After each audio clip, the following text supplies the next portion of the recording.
History is a jumble of true events, embellishments, and outright lies, and occasionally it is just a story repeated until it is accepted as fact. It's very simple to be duped into thinking something that is simply false. Don't believe everything you read in the history books. Numerous events that were accepted as facts for many years were later found to be false. Some of the stories were based on actual events, but as they were repeated like a game of telephone, they all started to be embellished and twisted. Here we'll be looking at the top 10 myths and misconceptions about the past that are false but still prevail in society. Don't go anywhere. Watch the video till the end, and don't forget to subscribe to the channel. Number 10. Jesus was born on December 25th. The Romans observed the winter solstice from December 17 to December 25. This annual celebration featured gift-giving, time spent with family, and fun. The traditional Roman holiday date was appropriated by the Christian Church as a parallel holiday to commemorate the birth of Jesus when Emperor Constantine converted to Christianity in the early 4th century. A holiday was required to recognize the day that Jesus was born because Easter was already a recognized holiday. Later, because St. Nicholas is known for distributing gifts on December 25, the feast of St. Nicholas was incorporated into the celebrations. However, there is no evidence to suggest that Jesus was actually born on that day or its Jewish calendar equivalent. Although there is disagreement over the precise date, many academics hold that the historical Jesus was born between 6 and 3 BC, most likely between spring and fall. Number 9. The Great Wall of China can be seen from the moon. Standing on the moon allows you to see many things, but it does not allow you to see the Great Wall of China. Richard Halliburton claimed that the Great Wall was the only man-made object that could be seen from the moon in his 1938 book, The Second Book of Marvels. However, even from the moon, which is approximately 239,000 miles away, the Great Wall, which is only up to 30 feet wide and roughly the same color as its surroundings, is hardly discernible to the naked eye, while orbiting Earth under ideal circumstances. Number 8. Witches were burned at the stake in Salem. Even though 20 people were executed during the Salem, Massachusetts, witch trials of 1692, none of the accused were burned at the stake. Although one victim was killed by being crushed under large stones, hanging was the preferred method of execution. Furthermore, there is no proof that these people engaged in witchcraft or were under the devil's control.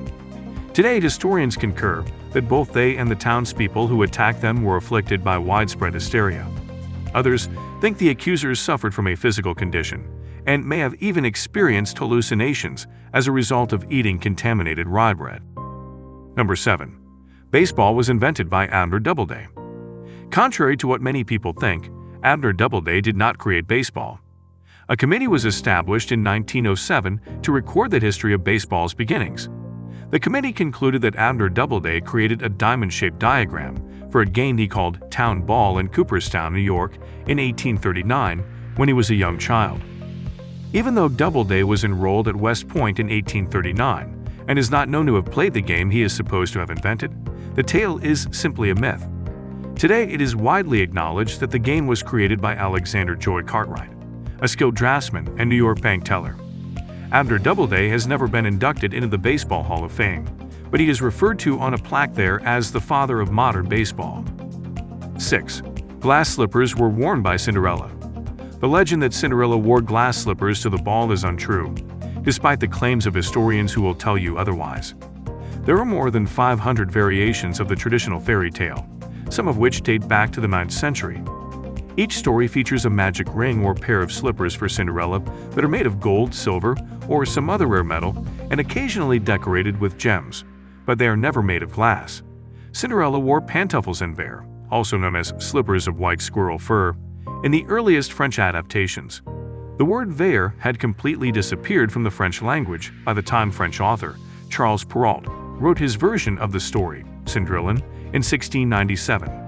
Perrault believed it should have been verre, which is pronounced similarly to verre but means glass. That error has been passed down ever since, and not even the fairy godmother's magic wand could make it go away. 5. Nero fiddled while Rome burned. According to legend, in AD 64, the insane Emperor Nero set fire to an area close to the palace before ascending to the top of the Tower of Maecenas, where he played his fiddle, sang arias, and observed Rome burn to the ground. But according to the historian of the time, Tacitus, Nero was at his villa in Antium, 30 miles away, when the fire started. Nero wasn't exactly a nice guy. He had his mother executed after taking her as his mistress. Despite this, historians hold that Nero's political adversaries started the fire because they knew it would be associated with him. Nero was a hero for trying to put out the fire, providing food and shelter for the homeless and supervising the creation of the new city. Number 4. Ninjas wore only black. It wouldn't make much sense for ninjas to wear something that would immediately reveal their objectives, since they were spies, killers, and covert agents. Typically, they appeared as regular people or as other warrior. The masterminds of Bunraku Theater, who dressed entirely in black to simulate props moving on their own, are likely the source of the idea of the black clothing worn by ninjas. Ninjas, on the other hand, were experts at surprise attacks and swiftly infiltrating and escaping areas at night. Even then, though, they preferred wearing dark blue clothing over black because it blends in better at night. A case of deception where ninja attackers dressed identically to defenders in order to cause confusion is described in the Japanese work Meikawa go Fudoki. Number 3. The pyramids were built by slaves. Egypt's pyramids weren't constructed by slave labor.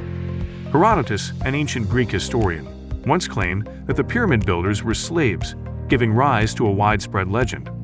Archaeologists who discovered their graves near or even inside the pyramids noted that although the workers were probably low-income individuals, they were respected.